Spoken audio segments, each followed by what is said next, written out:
Indiana Jones, Indiana It's a podcast about Indiana Jones. Every movie, 1 minute at a time. Indiana Jones, Minute. Welcome back to the Indiana Jones Minute, the podcast where we get to the heart of Indiana Jones and the Temple of Doom, one diamond at a time. I'm Pete Mummert. I'm Tom Taylor. I'm Jerry Porter. And today we are happy to welcome back the pride of Newfoundland, which sounds like understand, the only man I know who has a genuine Dick Tracy watch, Mr. Andrew Hawthorn. Welcome back, Andrew. Thanks for having me. And you can get those watches at dicktracy.watch. And please do, because if they sell enough of them, they're going to make them with Bluetooth headsets inside. And I'm really looking forward to that. Oh, awesome. Yeah. And if you're listening on your Bluetooth watch headset, we are talking about minute 67, which begins with Indy saying it's one of the Shankara stones and ends with Willie once again fretting over Indy's quest for fortune and glory. And right at the beginning of this, we kind of get a zoom in on that skull with the stones in it. And it to me, it looks a lot like a T-Rex skull from the front, which just keeps making me think of John Brugan saying those were T-Rex sounds we kept hearing from the elephants. Oh, All right. wow. Yeah, who did they kill to get this skull? It's huge, man. And it's got a weird shape. It doesn't look like a person, especially front on. It's like it's really narrow. Well, even in the movie, are we supposed to think that it's an actual skull, or is it like a sculpture of a skull or something? A sculp. Yeah. A sculpture. But, well, what this skull is replete with is other skulls, because if you zoom back a bit, like what you've got is a statue of a skull-faced person wearing a necklace of skulls standing on another skull. Like they're really trying to project something here, you know? And all the guys, all the acolytes are like kind of skeleton skull guys. I said it like 3 or 4 minutes ago. I said if you're the interior decorator for the Temple of Doom, this is just overdone. Yeah. I get it. Skulls. Yeah, exactly. Skulls in red. Can we get some track lighting? But, also, Pete, in that very first close-up shot, which I believe begins at second 4, we get, the 3 glowing Sankara stones resting in the ceremonial skull there. And what I noticed was we get a tremendous divine wind howl, signifying there's a lot of Kali up in all this. And maybe even a Yahweh cameo. There might be some Shiva in there, too. There might be a little conversation. Yeah. It's like one of the strongest divine winds we've had. Yeah, yeah.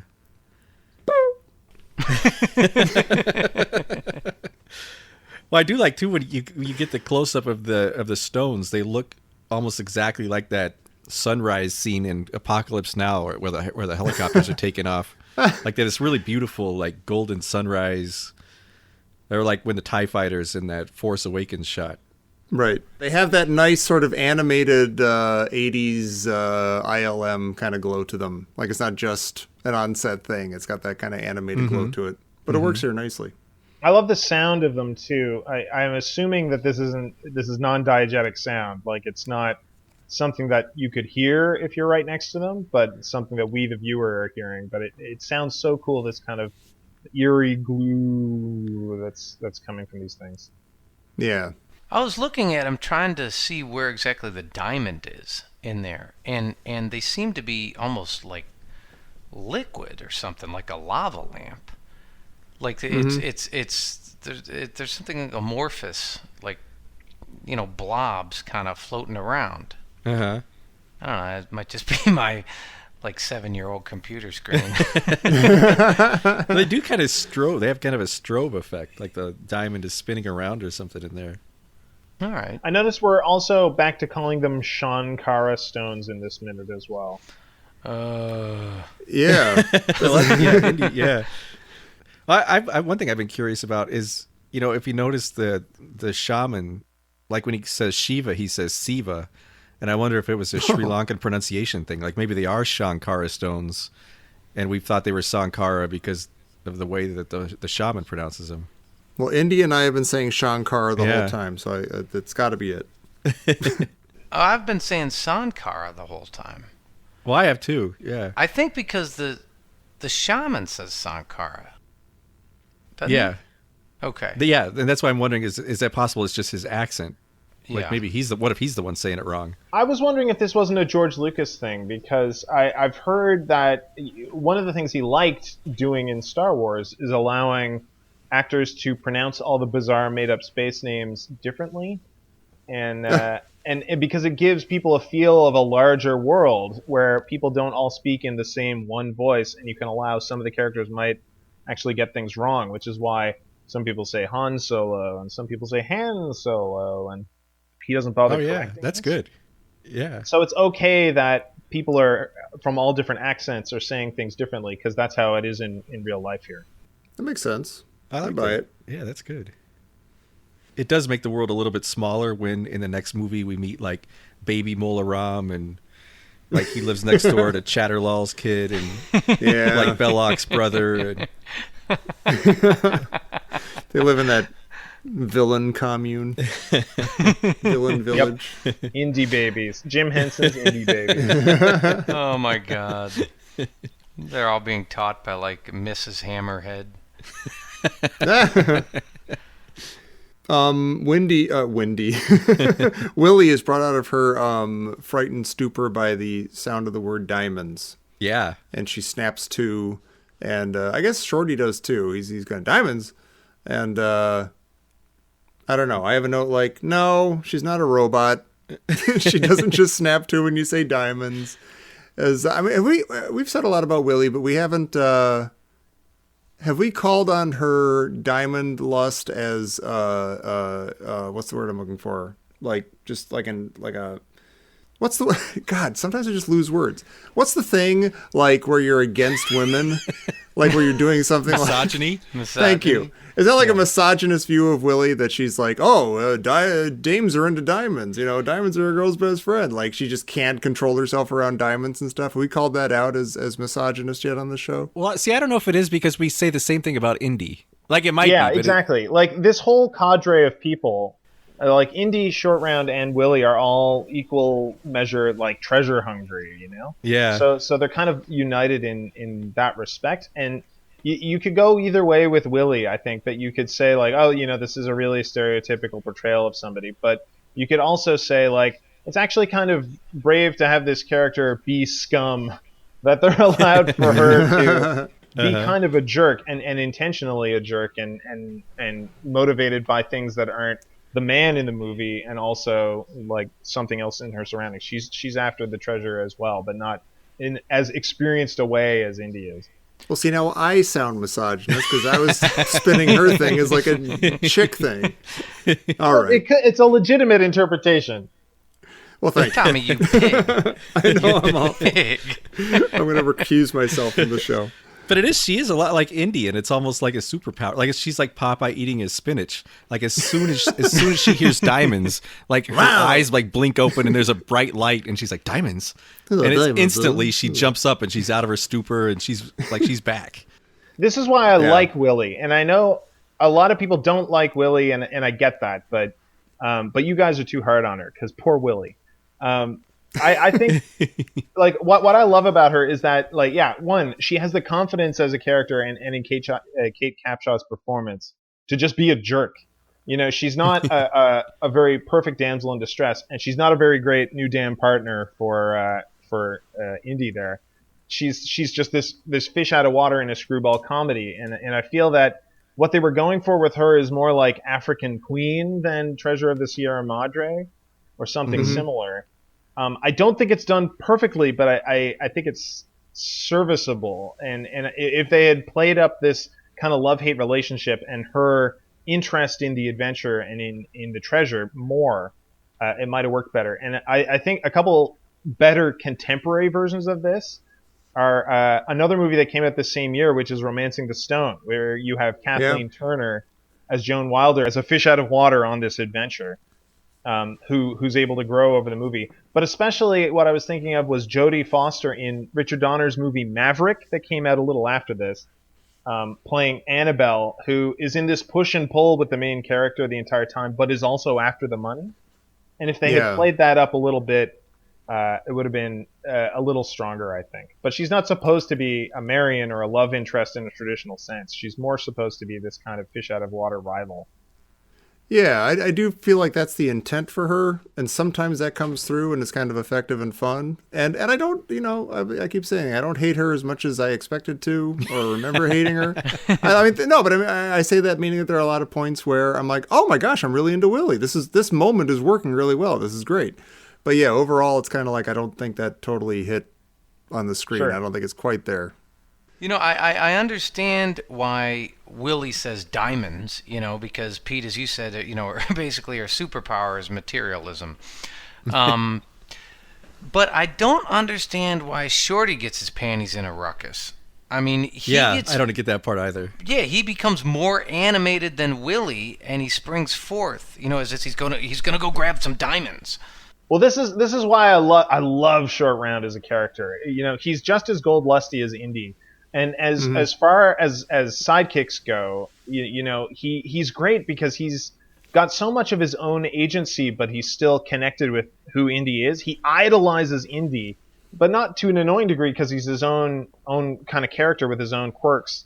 And they have a lot in common, and one of those is his lust for treasure and his lust for diamonds. And if you think about the course of this movie, both Shorty and Willie are caught up in diamonds as part of their arc. This movie begins with them trying to get a diamond in Club Obi-Wan, and so it makes sense that they'd still be after diamonds. And in fact, as you guys have every now and then tried to figure out what is going to happen to Short Round at the end of this adventure, I thought I would cite the questionably canonical Journal of Indiana Jones, in which there is a letter from Short Round dated September 15th, 1957, where he after he's already graduated, where he's still keeping in contact with Indy, that he has been able to track the Peacock's Eye diamond, which is the one from the club, to an island in Hawaii, and he's going after it, and he's wondering if Indy wants anything to do with it. Now, I'm not sure if that references a story in a comic or something, but it's in the journal.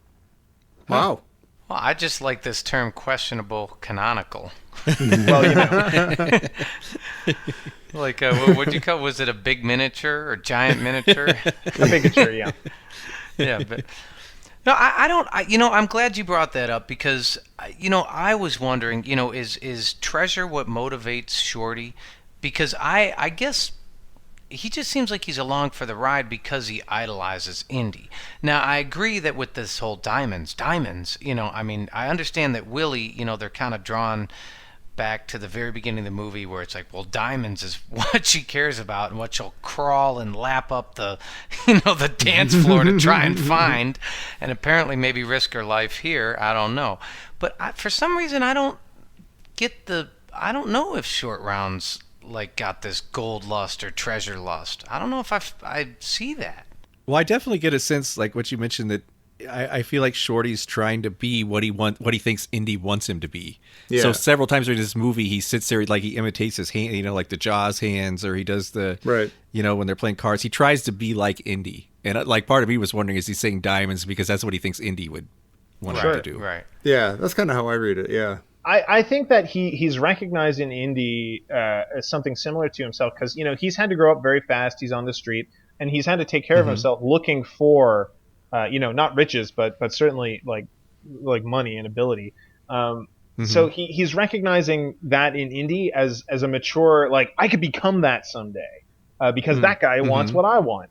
And so he's got his own thing. But I think that the reason that it's questionable, like, is he really that into the treasure, is because when the chips are down, Short Round has the high-mindedness of character. I don't know what the right word is for this. The integrity to say what's really important here is actually my friend, and so I'm going to rescue my friend instead of go after diamonds now.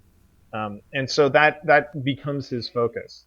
We talk about the kids are the ones here who are in charge and who have they make the responsible and respectable decisions.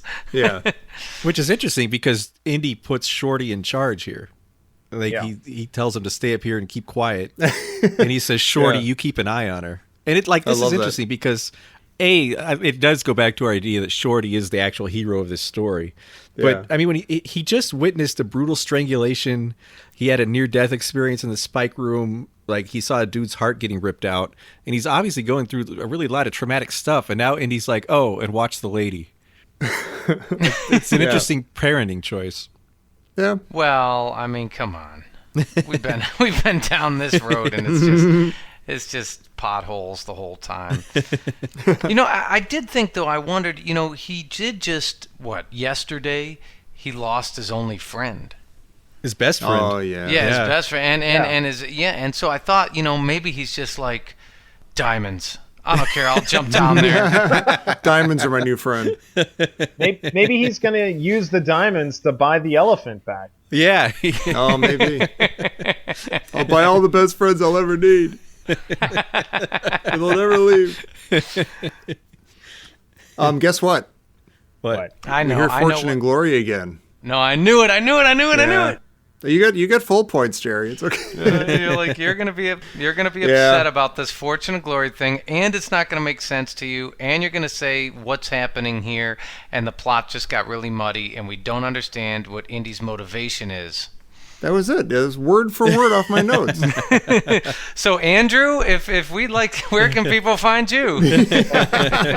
No, I rant about this every time it comes up, and I'm still frustrated by it. But I've made slight progress in the sense that I think that all I need for all this Fortune and Glory stuff to make sense to me is for Indy to say, "Oh, those villagers are a bunch of knuckleheads who think that rock is some kind of magical thing that's like, because it's gone, it wrecked their village and stuff. Meanwhile, also, I can't believe that I'm on the trail of a Sankara stone and I'm going to go get it.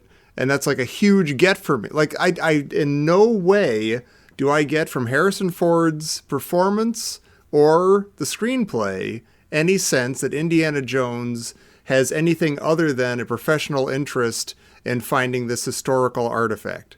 Like, I'm not getting the bloodlust, the gold lust. I'm not getting the everybody out of my way, I got to get those stones. Like, it seems like kind of straight archaeological, by way of Indiana Jones, but still just like, it's not a crazy Fortune and Glory character arc that he has to overcome somehow. It's just him doing his thing. Well, that's because Fortune and Glory is not his character arc.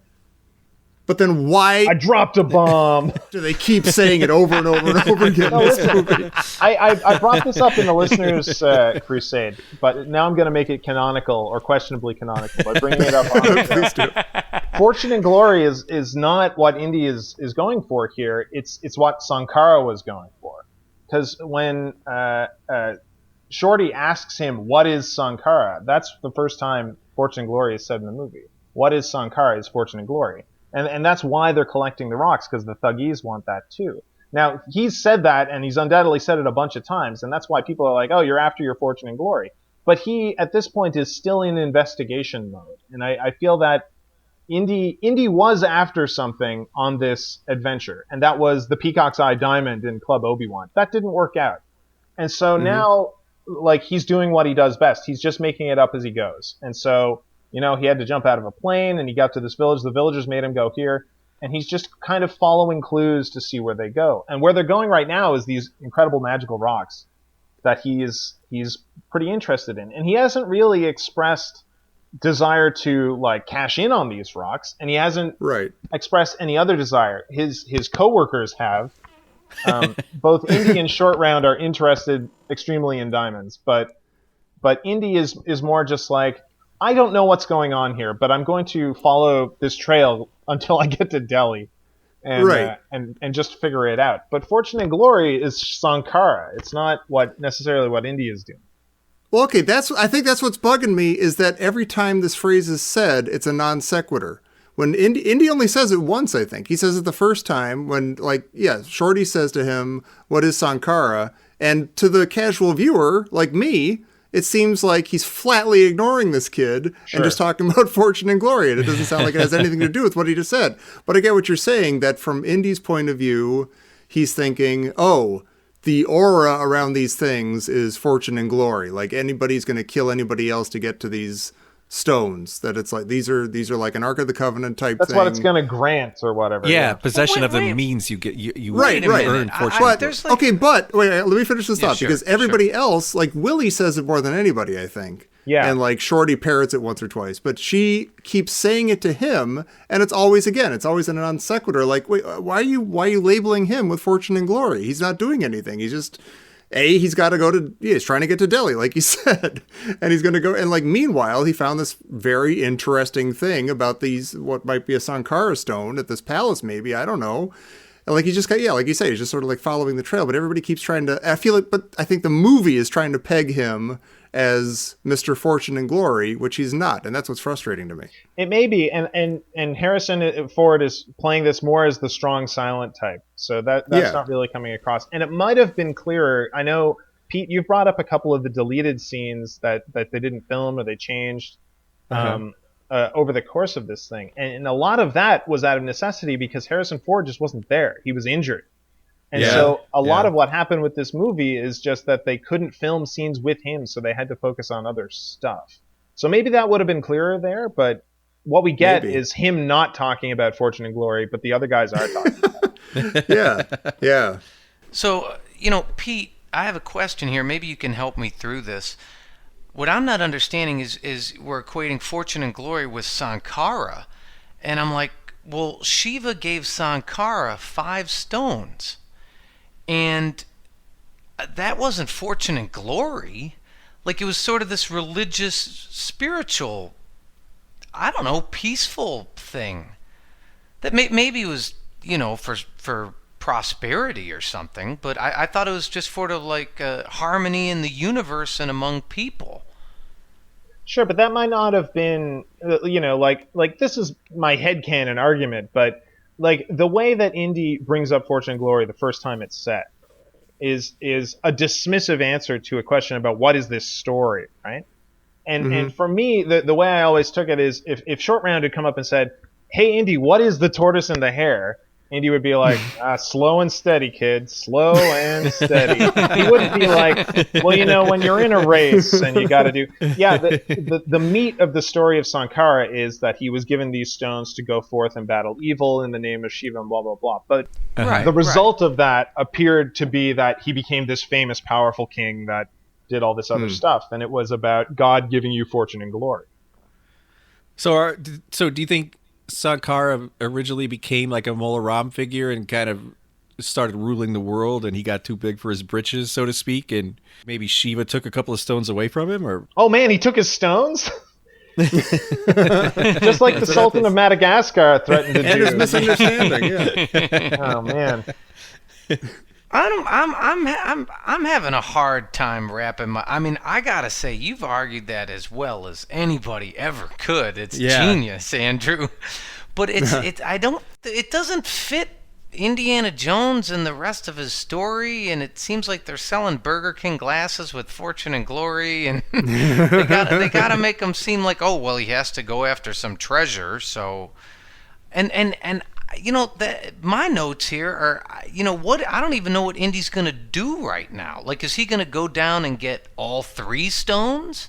Or is he gonna find, well, I'm gonna get the 1 stone? And you're like, well, if he gets the 1 stone, you're like, well, so is he gonna return the 1 stone to the village and pocket, and then he's done? Or is he gonna take all 3 and then just return the 1 to the village but keep the other 2? Or is he gonna keep all 3? I mean, does he? And then there's this thing about kids. I mean, he doesn't care about the kid. Like, what if he's gonna go get those stones? You're like, what's he gonna do with all 3 stones? Like, they make it sound like they're drawing it like he's gonna keep them. Yeah, but I don't think. I think since he's the hero and the stones are currently in the hands of evildoers, then it's cool for him to take them. And we know him as like the museum-loving archaeologist, so he's probably just going to do that. And yeah, he'll give the 1 with the lines on it back to the village. The other two go right to the British Museum. Yeah, and I think that's probably legit in broad strokes. And then Marshall College will have 2 stones. So Marshall College, they're going to be undefeated in football. Hey, they'll be undefeated in football again because they'll have an amazing. Man, they're going to be able to grow incredible crops at that college. Right. Well, that's why the Central Valley is the breadbasket of the United States. Wow. And you know what I like about that, Pete? We just said, well, 1 stone is the village. And so you're like, well, that's Marshall campus, right? But if you have 2 stones, then you get the whole state. That's got to start with Bedford. That's just Bedford where Marshall is. And then after that, it's the rest of it. Yeah. Like, what's he going to do with the other 2 Thank stones? What is he going to do with the other 2 stones? I don't know. Maybe he just wants to learn how to juggle. Who knows? They're archaeological artifacts. He's going to take them and probably he'll take them to Marcus and he'll put them in the museum. Not Marshall College Museum, by the way. I know, but aren't there Museum. like 2 other completely withered villages out there? No, I don't think. No, I actually don't think so. I don't think about it. I don't think so. No, Where'd they get the other wait, stones? listen. The village had this stone. They didn't even know it was a Sankara stone. It was just literally their good luck rock.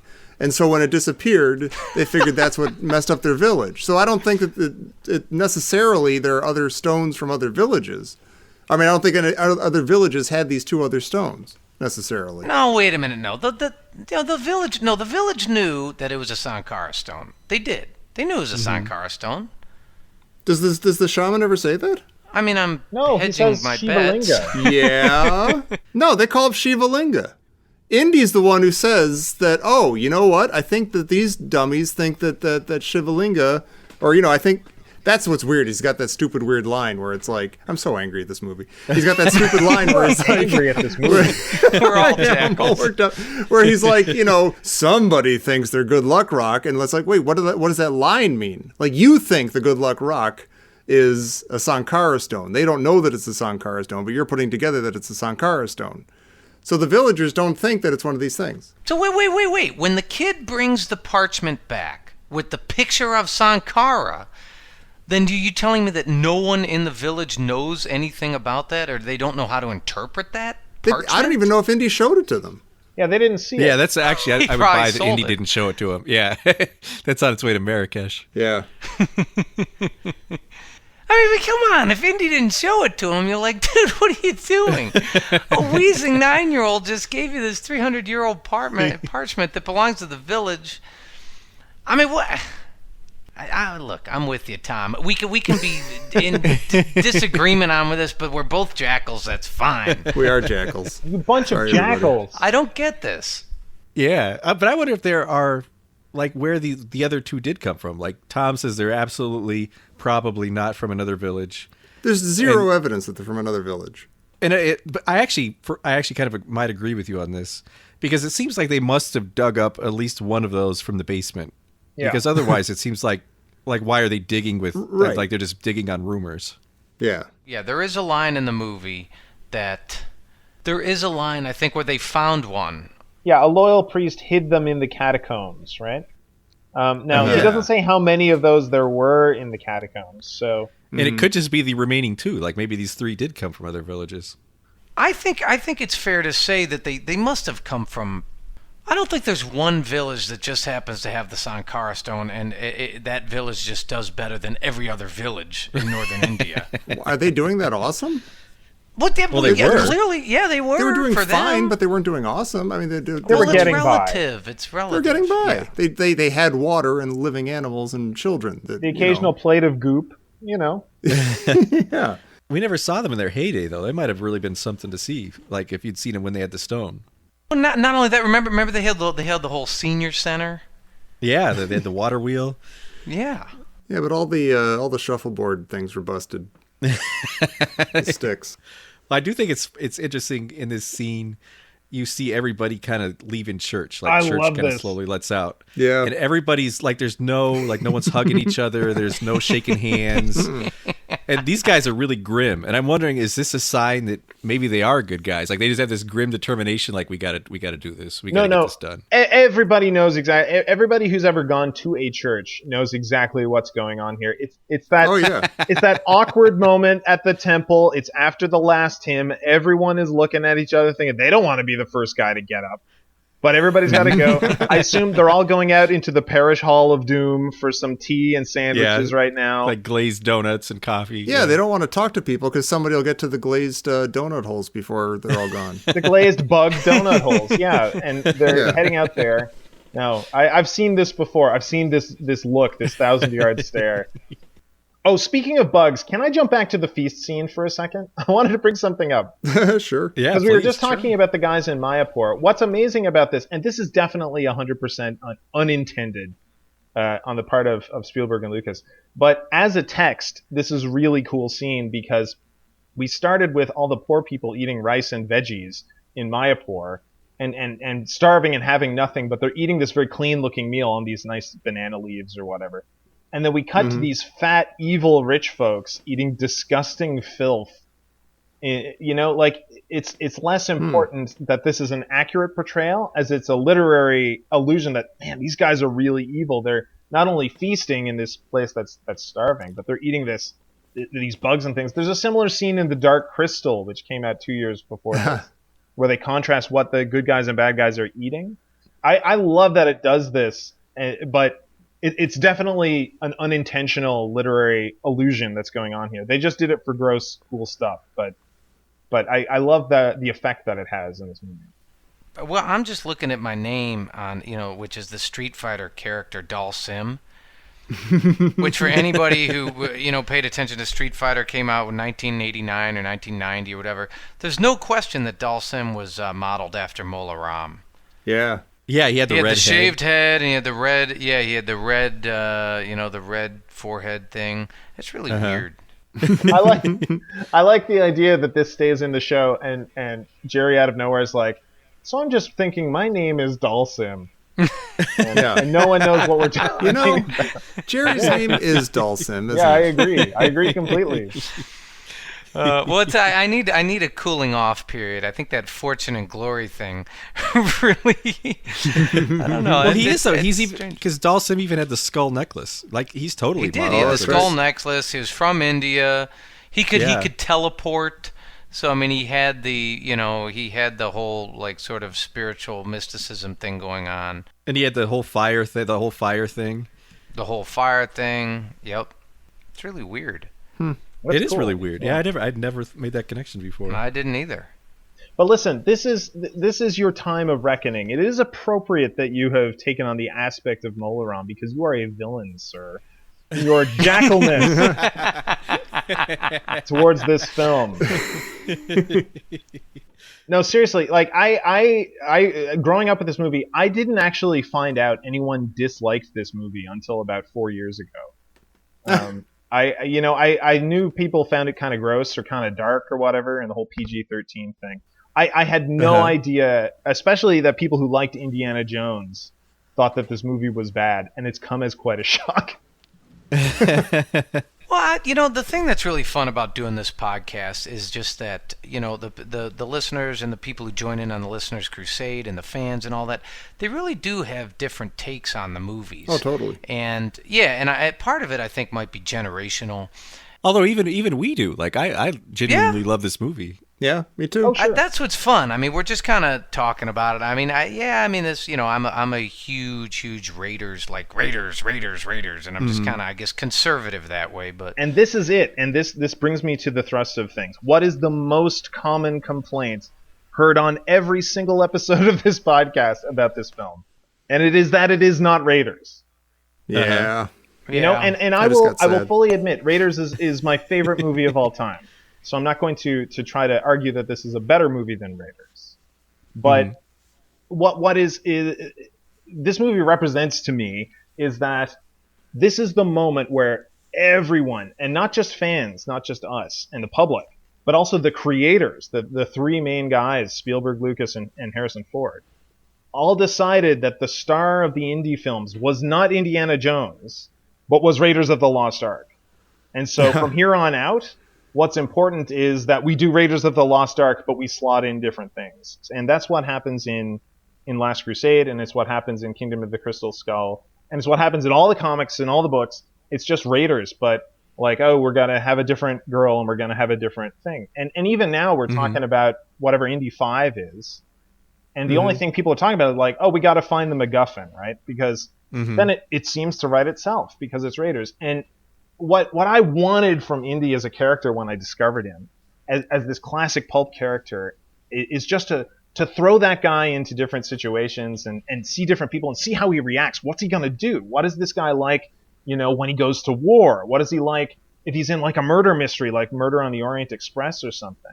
And Temple of Doom is what is he like in a horror movie? But no one liked it. So we got out of that and we're like, we'll do Raiders again. And we'll just keep doing that. It's funny that you say that because that's totally the sense that I got from it watching it recently for the first time in ages was like, oh, this is Indiana Jones in this situation. This is like, it's like, yeah, it's not so much about his quest or anything. It's just like, oh yeah, it's Indiana Jones in a weird underground temple. It's Indiana Jones in an Indian palace. It's, that's what I love about it is that he doesn't have a plan here. He's just figuring it out. And we get to see what that character does in that situation because Harrison Ford has such a grasp on this character. And that's what I love about Crystal Skull too. And I know that's kind of blasphemy. And I'm not going to argue that Crystal Skull is a great movie, but it is a movie I love. And it's a movie I love because of Harrison Ford's performance on how he ages this character in the future. And what's going on here is how we see him in this movie, but the movie is this crazy example of like this splattery, pulpy horror movie. But it's it's not Raiders. And I feel like if you're the kind of person who's going to watch this movie and like I was just listening to the minutes of you guys talking about the feast scene. And if you're going to watch it wondering why we're not hearing more from Captain Blumbert, and when there's all these cool monkey brains and snakes going on and splattery stuff, this might not be the film for you. But yeah, tell us. I love that, and I also dislike that the failure of this movie meant that we don't get to see Indy in all these weird situations. We just get to see Raiders. Well, that's one thing I actually really love about this movie is that Lucas and Spielberg could have played it safe after Raiders, and they could have remade Raiders right away, and they didn't. Like, they went way in there. Like, they just took this in their own direction. They did not play it safe at all, and they just went crazy. And I think that makes a really fascinating film. Yeah. I don't think it always works, but I think it's really an interesting thing to see. It's a flawed movie, but I love that we get to see him out of his comfort zone. Like, he's always playing catch up here, and he's kind of in the weeds, and I like his reaction to that. I'm with you. Yeah, I think I just find some of the plot stuff just muddy and murky, and I'm not always sure why people are doing what or where they're going to go with it, and it I don't know, it doesn't always line up, but like I said, I mean, that's what's fun about doing the podcast, and that's what's I'm actually glad that you're on, just to sort of illuminate some other angles or viewpoints on it. Yeah, I mean, I maybe it's because I do, when I encountered these movies, I watched them all backwards. I saw Last Crusade first. And then I probably saw Temple of Doom, and I probably watched Temple of Doom more than any of the other ones, just because I had it, and eventually came to Raiders. And Raiders is beyond argument my favorite of these movies and the best of these movies.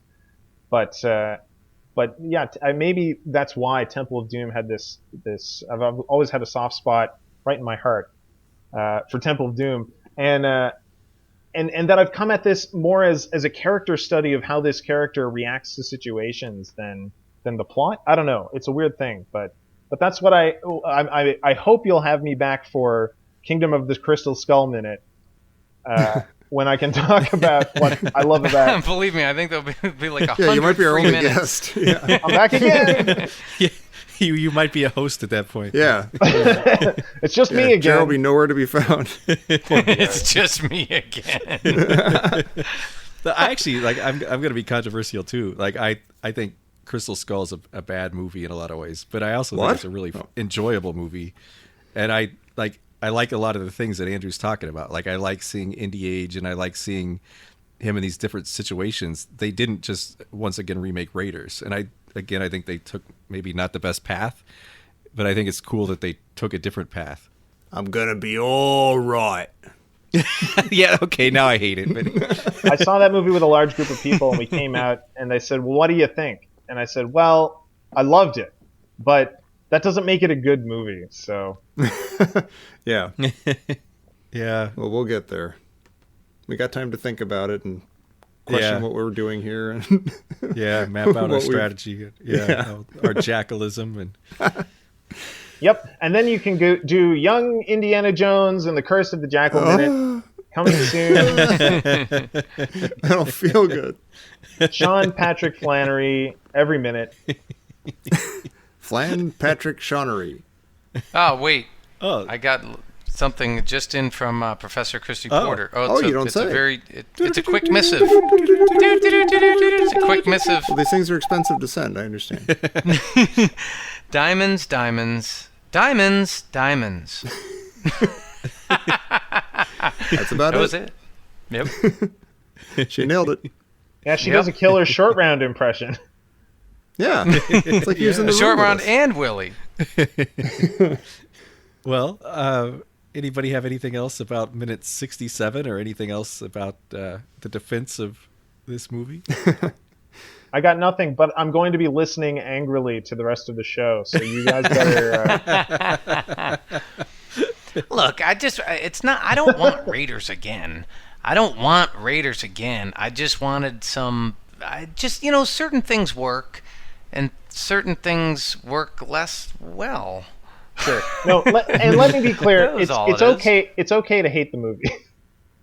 Oh, good. I don't hate that. No, I don't think anybody hates it. I don't hate Temple of Doom. There's a lot of stuff on Temple of Doom that I really, really like. One of which I just love that Indiana Jones is in it. I mean, Yeah. that's I love Harrison Ford and I love Indiana Jones. I mean, there's bullwhips and I love it. I mean, Yeah, I mean, it's like Christopher Reeve in Superman movies, going back to my own wheelhouse on my show. Like, most of those movies are not good, but at least he's playing Superman in them, and you can just watch that. So at least we got that, I guess. Most of this, Chris... what? Oh, spoilers. Well, if people are curious what you mean by that, Andrew, where could they find more about what you're saying? Yeah, well, I host the No Time for Heroics podcast. We talk about superhero movies, wide release and small release. And yeah, you can check out our episode. Episode 50 was on Superman the movie, and we're going to be getting to the rest of those as well. But we also do a lot of offbeat superheroes, and we did some Republic serials, which fans of the Indiana Jones Minute are going to like. We did The Adventures of Captain Marvel, which is one of the original. It was the first superhero adaptation, actually, that was in the early 40s. And it has what may be my favorite super powered moment in any of the movies we've done, which is that he's fighting a bunch of goons on top of a building. They go down in an elevator, and he just tears the roof off and hauls the elevator back up its shaft with the cables. Like, we don't see anything like that in modern superhero movies. Just haul that elevator right up there. It's awesome. That is cool. Yeah, and so that's No Time for Heroics. And if you do have time for heroics and you really want to be a hero, one thing that would be awesome is if you went to iTunes and left us a review. Those are the real you could heroes. That'd be glorious. Yeah. Be a hero. a positive review. Yeah. Oh, Yes, wait. Yes, a 5-star positive review. Andrew. I already clicked OK. We're looking at you. How do you spell bunch of jackals? Remember, you said it yourself. It can be a bad movie, but you can still love it. You're allowed to. It's okay to hate a movie. It's okay. And after you have given us a nice un-Andrew-like review, you can join us back here tomorrow for minute 68 of the jackal-infested Indiana Jones Minute. Diamonds. Diamonds. Diamonds. Diamonds? Diamonds? Diamonds. Diamonds. Diamonds. Diamonds. Diamonds? Diamonds! Shh! Diamonds. Young Indiana Jones Minute and the Curse of the Jackal coming soon.